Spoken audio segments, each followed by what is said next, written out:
Yeah. All right, hello everybody, and welcome to the second half of the Project No One Leaves virtual conference.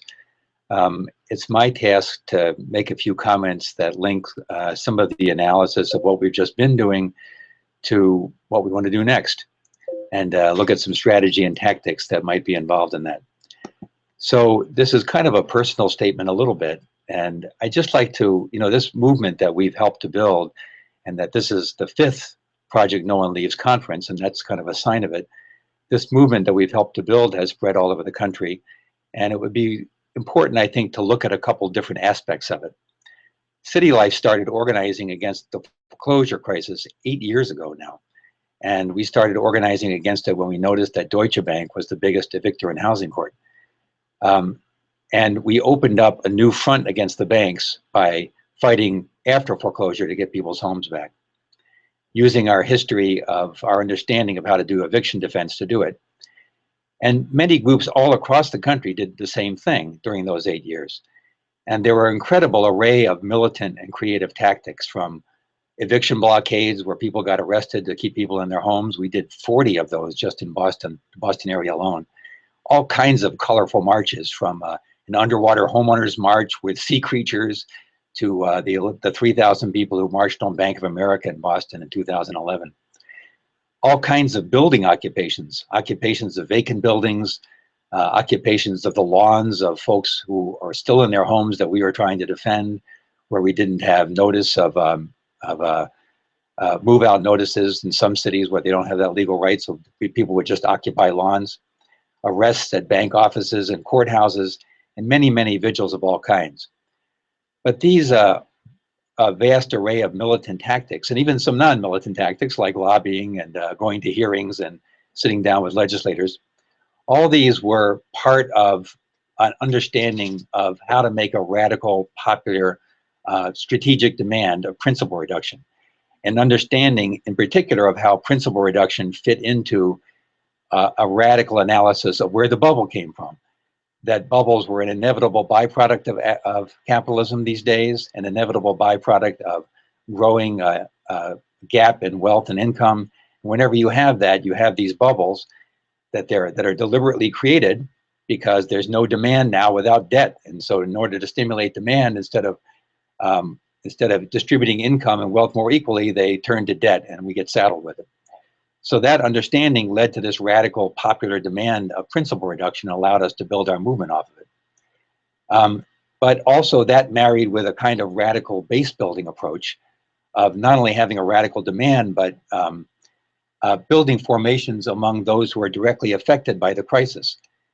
This has required all kinds of really interesting new rituals, you might say, on the part of all of our organizations.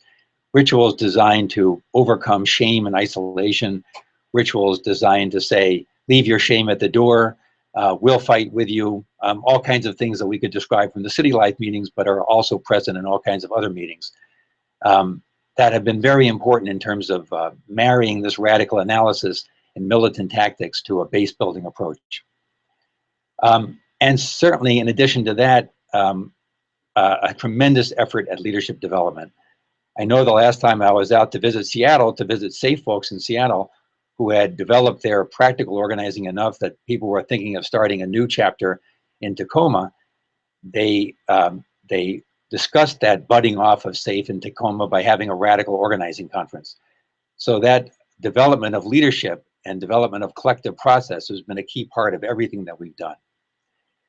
Now, while we were doing all of that stuff in our own cities, we were building a national network. This took place partly through Right to the City, but through other national organizing networks too.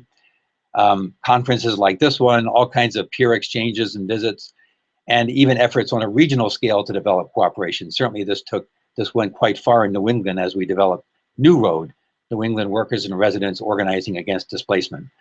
And the New Road Network in New England did all kinds of Fannie Freddie protests, for instance, to help push Ed DeMarco to step down and help push Mel Watt to do the right thing.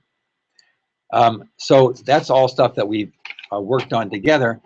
When we look at what we've accomplished together, while we all feel, I think, the limitations of what we've accomplished, we should note the things that we have actually accomplished. we have in many places changed court culture and changed bank culture, not bank self-interest, but we've affected banks to the point of saying that in many cases, when they see our signs, for instance, they take a different tack than if our signs weren't up there. When they see the resistance of somebody affiliated with City Life or other organizations in the country, they take a different tack than when they don't see that affiliation. So that has affected bank behavior and it's affected court culture. It's affected the general narrative of what the crisis is all about, who caused it. We haven't changed that, but we've held our own in describing that it's not the people's fault who are foreclosed on, that there's something much bigger going on, and that's been out there in the media a lot because of what we've done. We've got hundreds, if not really thousands, of homes back, preventing evictions and foreclosures, and once that happens, getting people their homes back with through nonprofit purchases or through reinstatement of loans or through legal successes. We have demonstrated a resoluteness in the face of bank pressure that I think has really, we should be proud of, and that has affected bank behavior also. A resoluteness that kind of says whether or not we can win that house by doing an eviction blockade, our willingness to do eviction blockades over and over again means that even when you win bank, you're going to lose because you're going to look so bad that all those victories will be Pyrrhic victories and our movement will grow out of them. And through all that, we've exposed thousands of people to a radical popular analysis and helped to develop leadership. Now, we haven't stopped foreclosures. We haven't been broad enough to do that. We haven't been able to even reach all the people in Boston, much less all the people across the country. So we have to acknowledge that, you know, we've been a thorn in their side, but not a direct threat to what they wanted to do on foreclosures. We've made advances in our movement, but we have never been able to really go viral, even with the Occupy viral process taking place in the middle of our movement, and even with all the boosts and anti-foreclosure organizing that took place out of the Occupy movement, our anti-foreclosure and anti-eviction movement never really went viral in the way that we had hoped that it might. And finally, in many cities, they got out of the foreclosure crisis by raising values, by creating a new bubble, which has perhaps gotten people out of their underwater status, but at the gigantic consequence of stimulating displacement more generally. So given all that history, what now? Certainly we have a rich sharing of tactics and strategy on how to continue to fight the banks, how to continue to fight Fannie and Freddie. But already in some of the chat rooms earlier, people were looking at much broader legislation, and Isaac and Eloise mentioned this, legislation that's broader and doesn't just affect post-foreclosure people, but affects folks facing displacement generally. So let's just look at that for a minute, because certainly it's true. I recall the recent book by Naomi Klein. I think the title is "This Changes Everything," and some of her traditional allies moved away from her because she was saying, you know, you really can't solve the ecological crisis within the confines of the way capitalism works. And because she was saying that so explicitly, some former allies began to move away from her. One article I read described her book as crossing the river of fire, because anytime that you say that capitalism is fundamentally the problem, or the capitalist market is fundamentally the problem, you've crossed over the river of fire, and, you know, previous supporters will abandon you.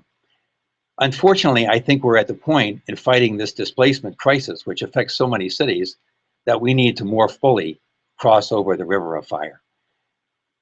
Certainly in our foreclosure work, we did have a radical analysis that said that the bubble was artificially created, that the market was warped, that there was people were trapped in these loans in values that were far higher than what had been the historic norm.